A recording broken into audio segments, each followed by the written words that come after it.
Olá, nós estamos dando sequência ao nosso estudo bíblico, que é a lição 10, que fala sobre o ministério de Jesus na Judéia e na Pérea. Então, essa lição ela vai mostrar para a gente esse ministério de Jesus. Serão cinco milagres que Jesus fez, todos eles da Judéia e na Pérea. Nós vamos ver com mais detalhes esse ministério de Jesus. No entanto, é importante que você esteja com a sua Bíblia aberta, porque não adianta a gente falar aqui e usar os textos e vocês aí não estarem acompanhando. É preciso que acompanhem, porque nós vamos ler o texto da lição, que se encontra em João, no capítulo 9, dos versículos de 1 até o 12. Esse texto nós vamos ler agora. Os outros eu vou apenas referir, e aí vocês precisam acompanhar, porque se eu for ler cada um desses textos, a nossa aula, nosso estudo, ele vai se prolongar demais, que não é esse o objetivo. No entanto, é de extrema importância ler todos os textos. Infelizmente, a gente não vai poder fazer isso aqui nesse nosso estudo. Então, peço que você pegue a sua Bíblia, abra em João, no capítulo 9, do versículo 1 até o 12, e nós vamos ler. E diz assim, então, a palavra de Deus. O título em negrito é A Cura de um Cego de Nascença.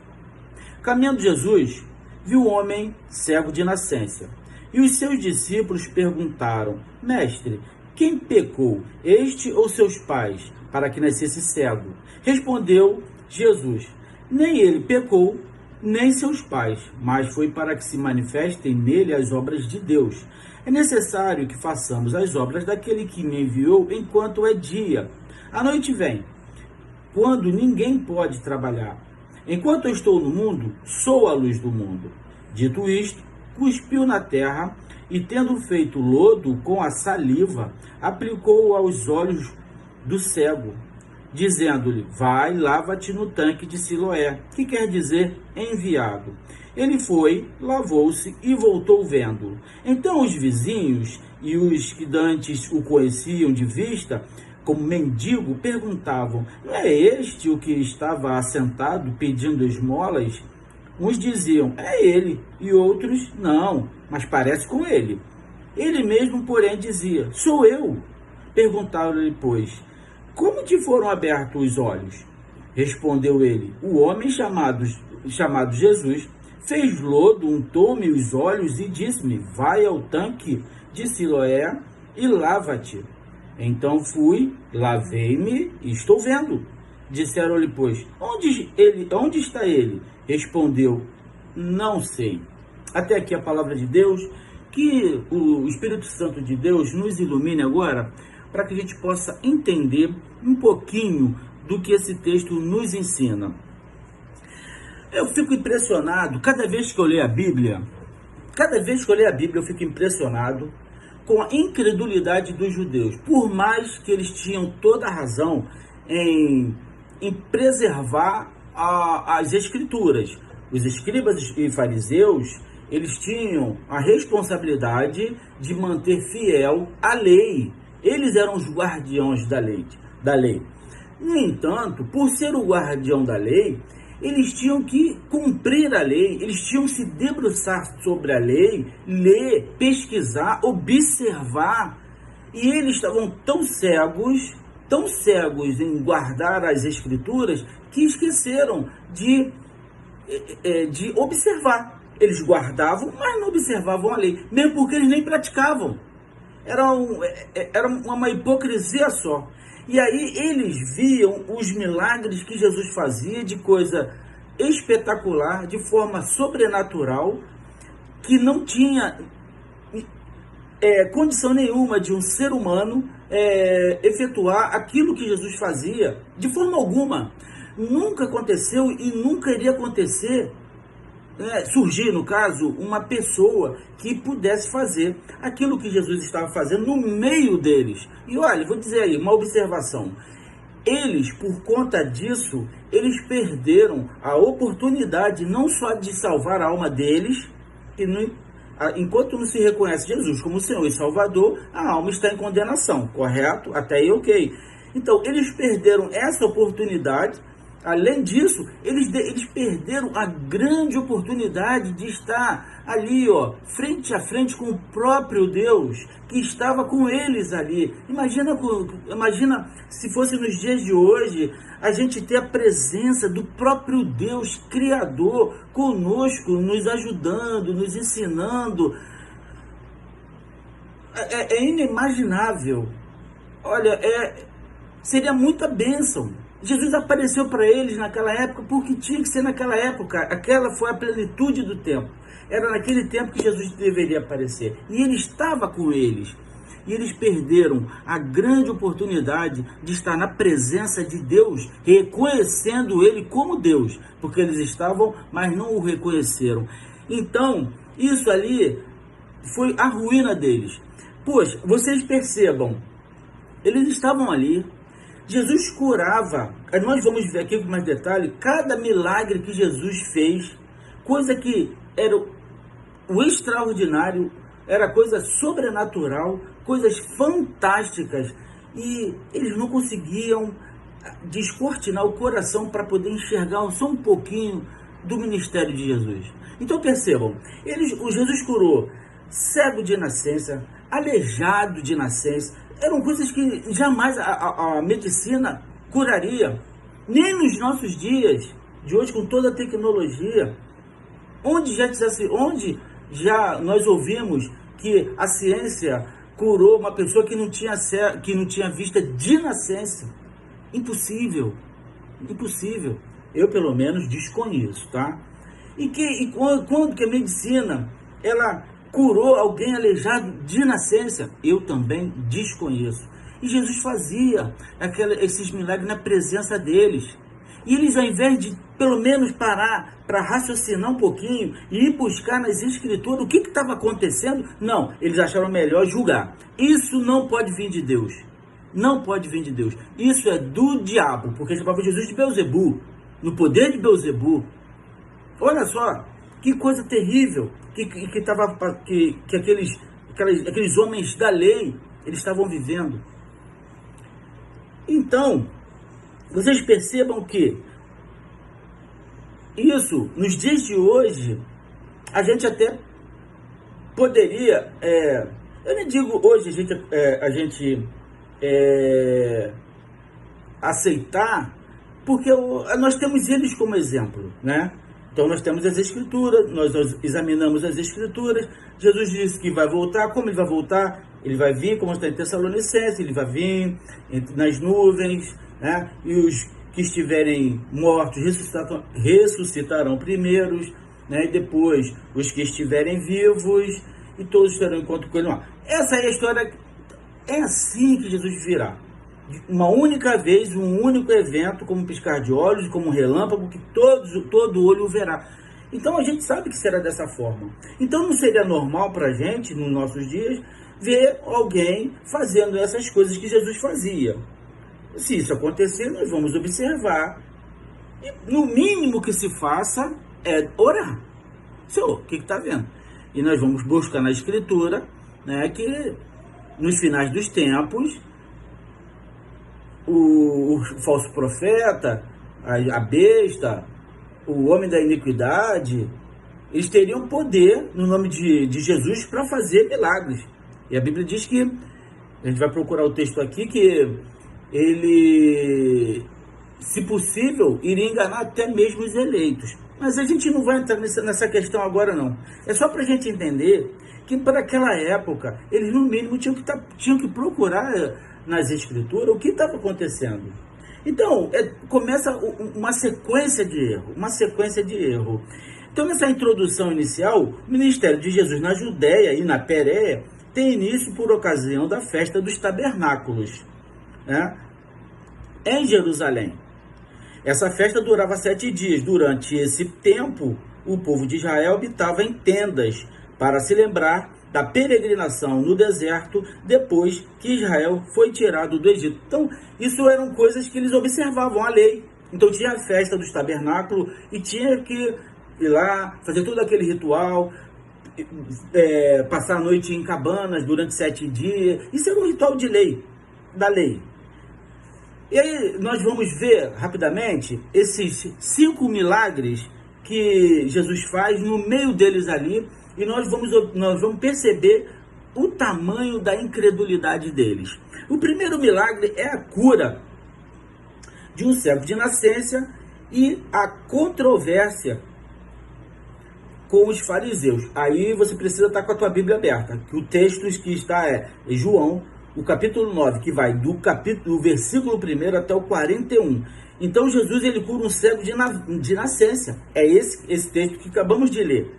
Ele vai lá, o cego que nunca enxergou, era um mendigo, ele era excluído da sociedade, porque ele não tinha como trabalhar, ele ficava ali à beira, né, da sociedade, né, pedindo esmola para sobreviver.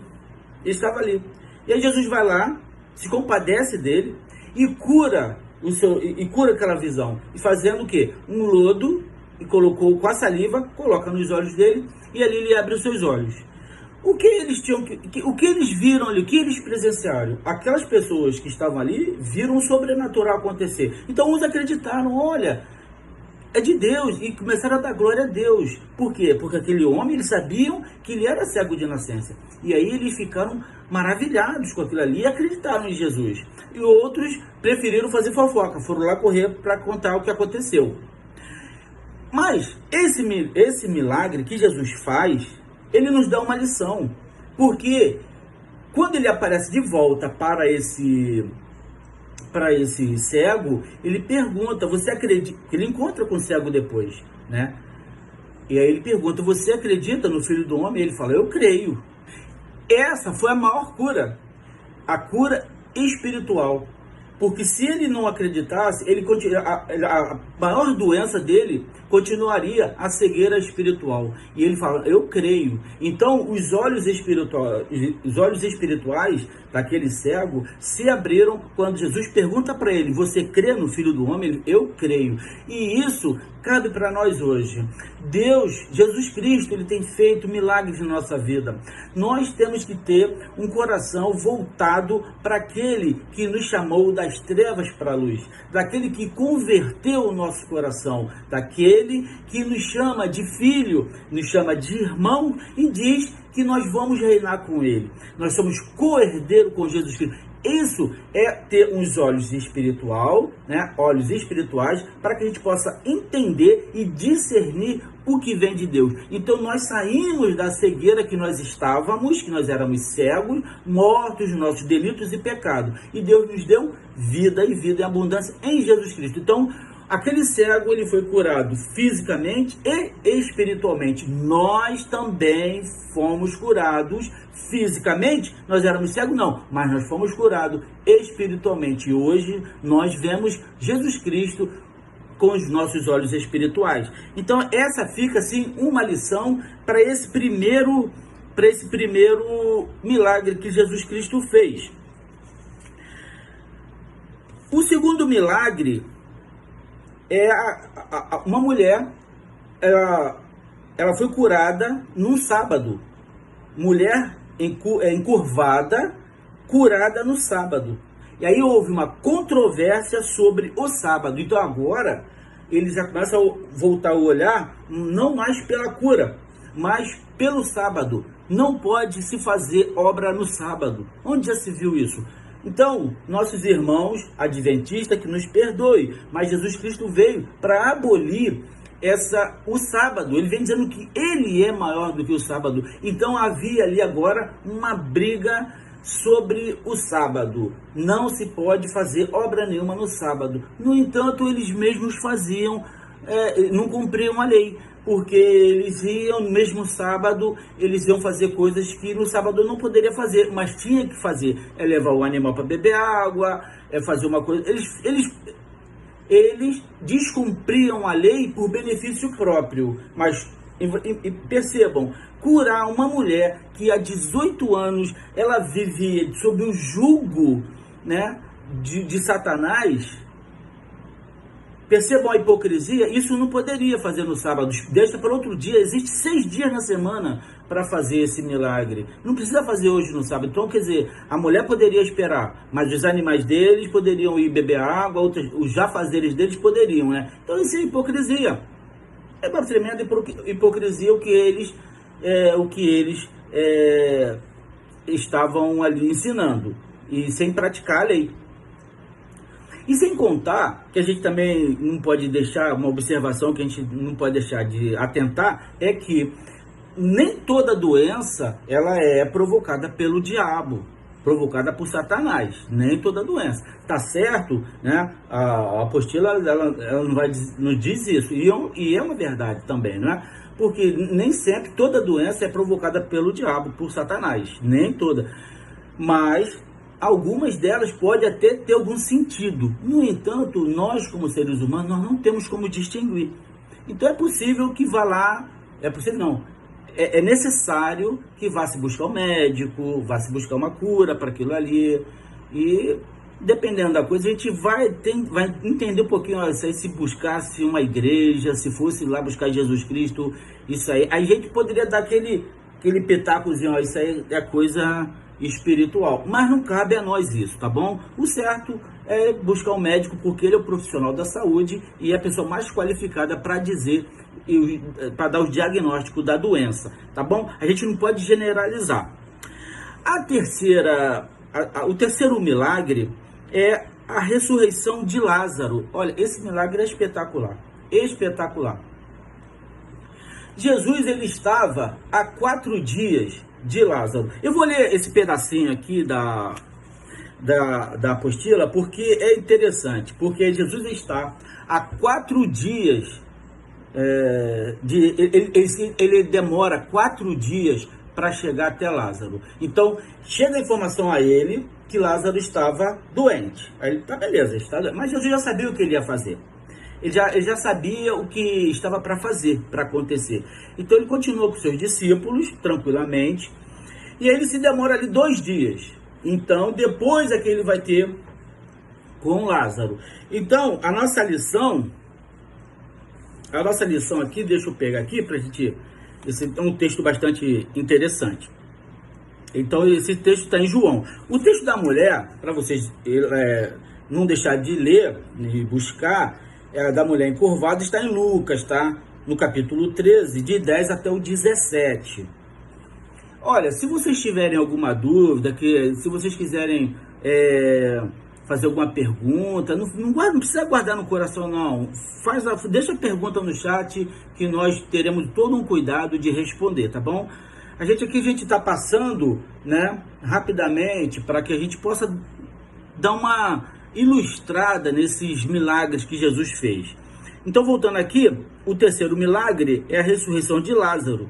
Jesus demonstra seu poder sobre a morte. Olha, nesse milagre agora, ele está demonstrando o seu poder sobre a morte. João é o único dos evangelistas que narra sobre a ressurreição de Lázaro. Esse acontecimento foi muito importante, pois através dele, Jesus demonstrou mais uma vez sua divindade e autoridade como Messias. Então percebam, já foram feitos, isso é uma sequência, já foram feitos 2 milagres, esse era o terceiro. O primeiro, ele curou um cego de nascença. De nascença, já é um milagre extraordinário, já é o sobrenatural ali acontecendo. Ser humano nenhum poderia ter feito aquilo, tá bom? E segundo, uma mulher corcunda, só olhava para o chão, há 18 anos, agora a mulher está livre do pecado. É outro milagre também sobrenatural. Então Jesus está se manifestando ali. Esse agora, Jesus ele está há 4 dias, como eu falei. Ele demonstrou seu poder para ressuscitar os mortos. Aí a nossa lição ela vai dizer o seguinte, possivelmente Jesus era muito amigo de Lázaro e suas irmãs, Maria e Marta. Enquanto Jesus estava em certo lugar, possivelmente próximo ao Rio Jordão, no lugar onde João batizava, João Batista batizava, João Batista, não é João o apóstolo não, tá? João Batista, ele batizava no princípio, isso aí está lá em João, no capítulo 10, no versículo 40. Ele foi avisado que Lázaro estava enfermo. Se Jesus estava no lugar em que João batizava, em Betânia, além do Jordão, que ficava a cerca de 80 quilômetros de Betânia, onde Lázaro vivia. Estava a cerca de 3 quilômetros de Jerusalém, aí está em João 11, versículo 18. Portanto, Jesus se encontrava longe de Lázaro, onde Lázaro estava, o que explica ter demorado em chegar até ele, encontrando-o morto já havia 4 dias. Então percebam, ele estava longe de Lázaro, mas ele recebeu a informação, Lázaro ainda estava vivo. Ele permaneceu ali, porque ele sabia o que ele estava para fazer. Eu já comentei isso no início da nossa fala. Agora percebam, a irmã vai ter com Jesus, Jesus chega lá, ele já está sepultado, e já estava cheirando mal, já estava aquele cheiro de podre, de decomposição. Olha só que situação. Jesus vira para aquelas pessoas, e aí tinha judeus que estavam junto com eles lá, com as irmãs, porque tinha uma prática, né? Ele ficava ali pranteando junto com a família. Tem gente que tem que receber dinheiro para poder chorar, olha só, né? Mas tudo bem, era a cultura da época. Mas eles estavam lá. Então, quando viram que Maria correu, Marta já estava lá. Mas quando Maria foi, eles foram atrás e chegaram lá no sepulcro, né? Jesus manda, tira a pedra.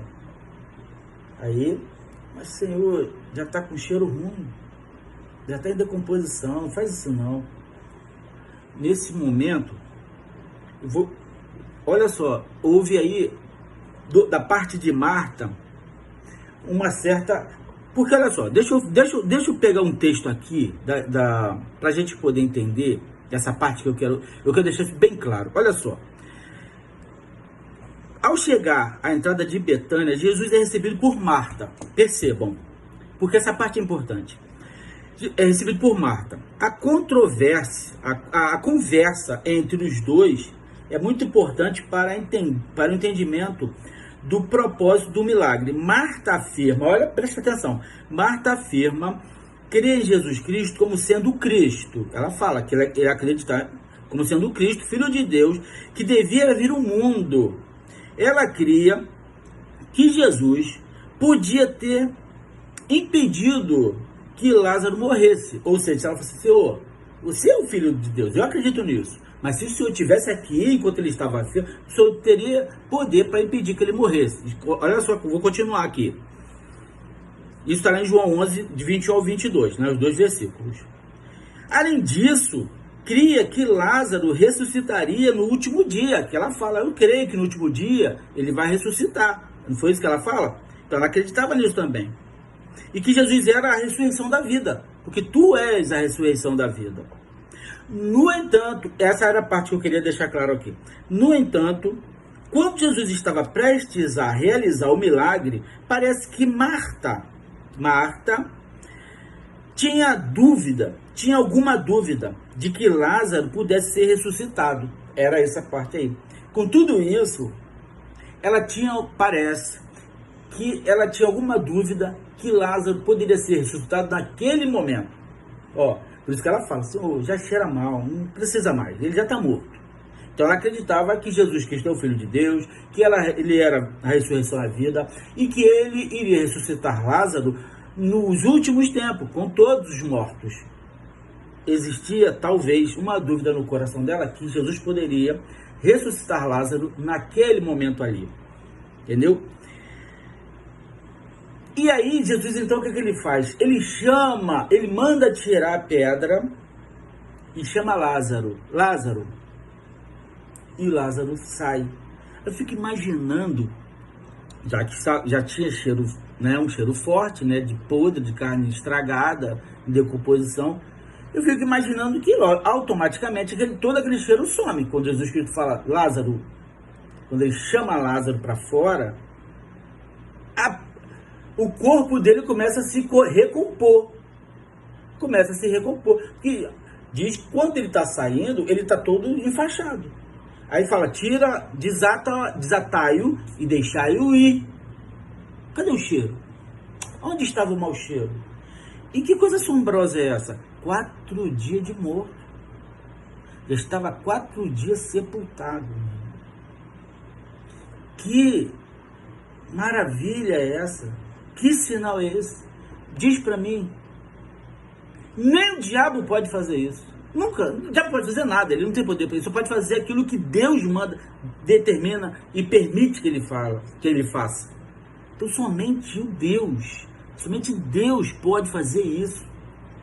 E aí, vamos trazer para a nossa realidade. Tá bom, beleza. Vamos trazer para a nossa realidade.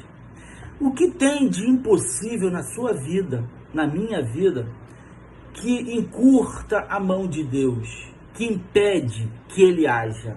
Ele é o Criador do universo, Ele é o autor da vida, Ele é o autor e consumador e criador de todas as coisas. Para Ele não há impossível. Ele traz à existência aquilo que não existe.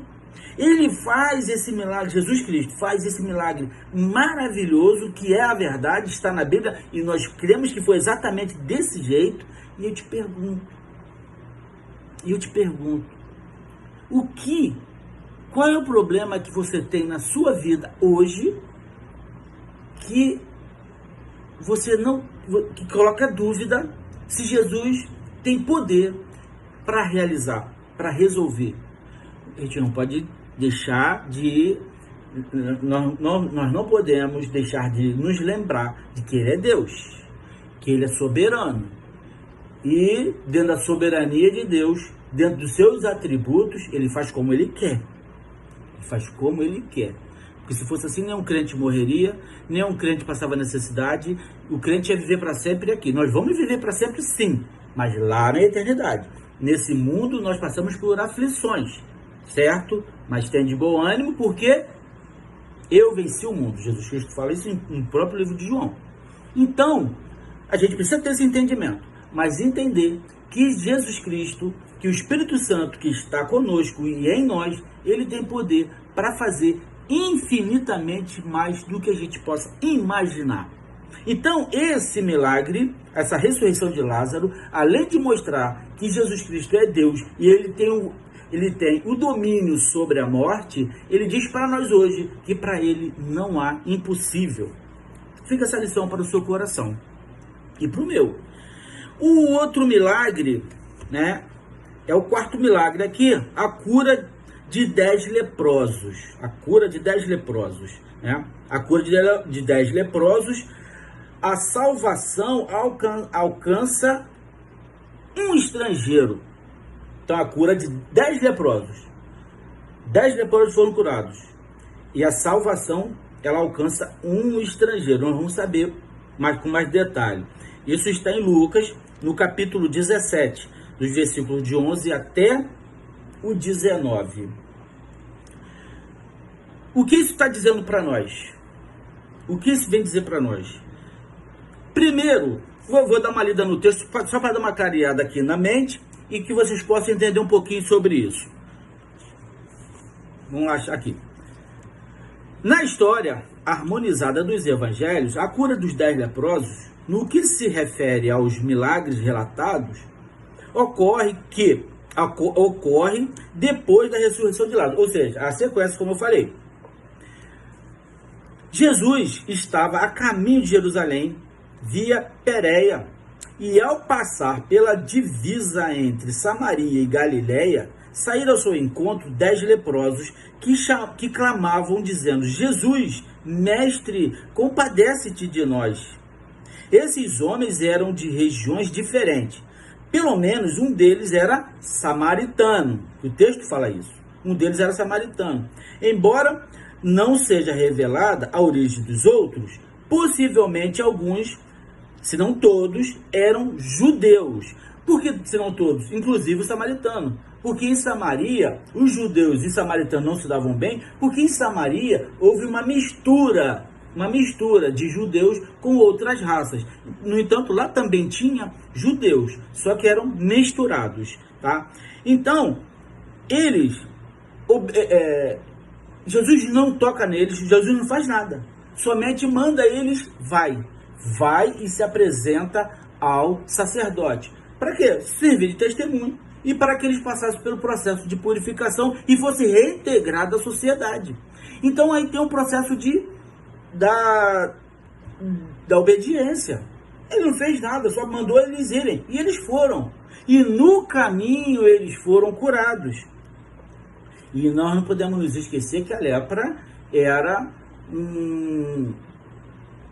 uma doença incurável, que o leproso ele estava condenado a uma morte dolorosa, ele era excluído da sociedade. Então, uma série de situações, né, que a gente, se for parar para falar, a gente vai gastar muito tempo aqui, mas a lepra era uma doença, até hoje, ela continua sendo, mas só que hoje ela tem a cura e não há necessidade de ter medo, mas tem que ter todo um cuidado, né? Então, um deles era samaritano. Ao perceber que fora curado, voltou para agradecer a Jesus. Então, um volta para agradecer a Jesus e os outros 9 não voltaram para agradecer. Então, aí fica essa observação. Um reconheceu que ele, eu estou curado. Enquanto os outros saíram para, talvez, nem se apresentaram ao sacerdote. Não sei, o texto não fala nada, tá, gente? Jesus manda eles irem. E aí é com eles, eles foram. Mas esse voltou, e voltou alegre, dando glória a quem? A Deus, dando glória a Deus. Por quê? Porque ele foi curado, ele percebeu, falou, não, depois eu vou lá agradecer, depois eu passo pela purificação. O mais importante para mim hoje é agradecer esse que me curou, e saiu dando glória. Que fantástico isso. E aí fica mais essa lição para a gente. Nós também fomos curados. Nós não tínhamos lepras, mas nós tínhamos a nossa doença da alma, a nossa doença de espírito. Então fica 2 lições para a gente. Primeiro é obedecer a Jesus Cristo de forma incondicional. Como é que você consegue como é que você consegue obedecer a Jesus Cristo? Primeiro você precisa ter comunhão com Ele. Você precisa ouvir a voz dele, discernir a voz de Deus. Discernir a voz do Espírito Santo quando fala contigo. E como é que você discerne? Não tem outra forma. Se você não tiver em comunhão com as Escrituras, aqui ó, lendo e meditando na Bíblia todos os dias, se você não tiver essa ligação com Jesus Cristo, você não vai conseguir discernir a voz dele. Você vai ouvir a voz de qualquer coisa e você vai achar que é a voz de Jesus Cristo. Você vai achar que é a voz de Deus. Porque você não consegue discernir. Então, primeiro, é comunhão com Deus para discernir aquilo que vem de Deus e o que não vem de Deus. O que vem de Deus é bom. É bom. É só você parar e ver. É bom para a minha vida? É agradável? É perfeito para a minha vida? É de Deus. Agora, se tem alguma coisa que vai fazer você desviar do caminho, que vai você pecar, é óbvio que não é de Deus. Porque Deus não vai fazer isso com a gente. Então você precisa discernir isso. Então, uma vez discernindo a voz de Deus, agora você vai fazer o quê? Você vai obedecer. E depois que você obedece, você caminha e aguarda. E você depois vai fazer o quê? Agradecer. Nós precisamos ter um coração agradecido. Aquele que nos chamou das trevas para a sua maravilhosa luz. Nós precisamos refletir e ver onde nós estávamos, onde estava a nossa alma cravada no quinto dos infernos. Se é que tem quinto dos infernos, isso é uma expressão, né? Mas nós estávamos lá, em pecado, em condenação. E Deus nos escolheu, nós somos escolhidos, nós fazemos parte do povo de Deus. Você tem um coração agradecido? Você bota o seu joelho no chão à noite, pede perdão pelos seus pecados que você cometeu naquele dia, e você promete a Deus, Senhor, esses aqui eu já não vou pecar mais, mas peço misericórdia, que amanhã é outro dia. Então deixe o seu dia, o seu próprio mal. Hoje passou, vamos ver amanhã agora, eu te agradeço pela tua presença comigo. Essa é uma oração diária.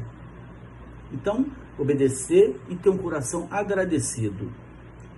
O quinto e último milagre é a cura do cego Bartimeu. Olha, outro cego sendo curado.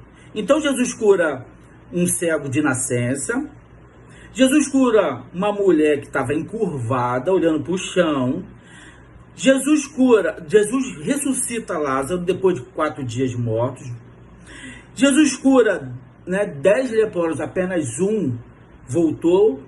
E uma outra observação, me veio à mente agora, e a apostila ensina isso, ela indica isso, que o texto ensina, é que quando Jesus Cristo ele faz esse milagre e cura um estrangeiro, então ele está dizendo que ele não veio somente para o povo judeu. Nós também somos estrangeiros. Jesus Cristo veio para todas as nações, para todos aqueles que crêem nele. E no Pentecostes isso aconteceu. No Pentecostes houve a dispensação dos discípulos e eles foram dispersos pelo mundo afora pregando o evangelho. Então esse milagre também nos dá essa lição, tá? Que Jesus Cristo não faz acepção de pessoa. Ele não veio somente para o povo judeu, veio para todos nós. E então a quinta é a cura do cego Bartimeu, é um outro cego, e está em Mateus, capítulo 20, versículo 29 ao 34, Lucas, do capítulo 18, de versículo 35 ao 43, e Marcos, do capítulo 10 até o 52. Vamos dar uma olhadinha aqui. Rapidamente. A cura do cego Bartimeu é narrada por Mateus, Marcos e Lucas, com algumas pequenas diferenças entre os 3 relatos, que, porém, não afetam o significado desse acontecimento. Então, vamos parar aqui, porque os 3 evangelhos, os 3 relatos, vai mostrar algumas diferençazinhas. Não importa. O que importa foi o milagre feito. E agora, todos eles mostram que existia coisas muito parecidas. Então, o que tem mais informações que confirmam esse milagre do que aquilo que diverge, não é? Então vamos ficar com aquilo que o texto nos ensina, que foi o texto dessa cura do cego Bartimeu. Vamos dar uma lida aqui no texto, porque tem umas informações interessantes. Então, apesar das diferenças de não termos uma explicação que as solucione, ou seja, as diferenças, tais diferenças em nada afetam o sentido do acontecimento. Isso que eu queria colocar. Não afeta o sentido do acontecimento. Visto que as semelhanças entre os relatos são grandes, né? São vistos que os semelhantes entre os relatos são grandes, tiro mais forte, ficou feio, são grandes, portanto, há mais pontos de harmonia entre os relatos do que de desarmonia. Então há mais pontos de harmonia do que desarmonia. Então a gente fica com o que importa. O que importa é que mais um cego foi curado, mais um milagre de Deus aconteceu ali. Então os 3 evangelistas são unânimes em demonstrar, primeiro, que Jesus curou quando estava na região da cidade de Jericó. Segundo, que a cura foi da cegueira. Terceiro, que a atenção de Jesus foi chamada pelo clamor com as palavras: Filho de Davi, tem misericórdia de mim. É o que a gente precisa observar, essas coisas. Filho de Deus, tem misericórdia de mim. 4, que o encontro com Jesus proporcionou aos cegos, dentre eles Bartimeu, mais do que a cura física, como também a compreensão espiritual de quem os curava. Da mesma forma, ele reconheceu a soberania e a divindade de Jesus Cristo. E 5, que tal acontecimento que tal acontecimento se deu quando Jesus se dirigia a Jerusalém antes de sua entrada triunfal, poucos dias antes de sua morte.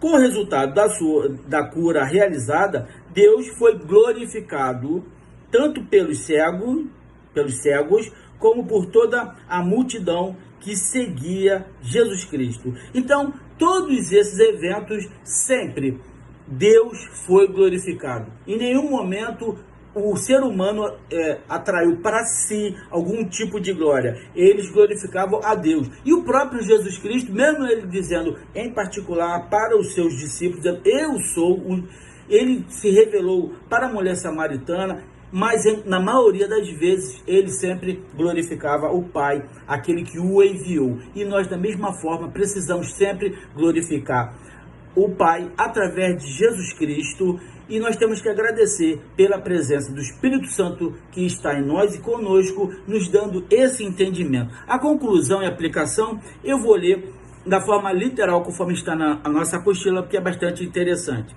Então, durante o ministério na Judéia e Pérea, Jesus realizou vários milagres. Por meio de tais milagres, manifestou o seu poder e autoridade como Filho de Deus e Salvador. Por meio de tais realizações, muitos creram nele e receberam a salvação. Porém, apesar das inconfundíveis manifestações, provando ser o verdadeiro Filho de Deus, muitos permaneceram incrédulos e o acusaram de impostor, condenando tempos depois à morte como sendo um malfeitor. Até hoje, milagres tem feito, Jesus tem feito na nossa vida, no mundo afora aí. E muitos dizem que é mentira, não acreditam em Jesus Cristo, não acreditam na palavra de Deus.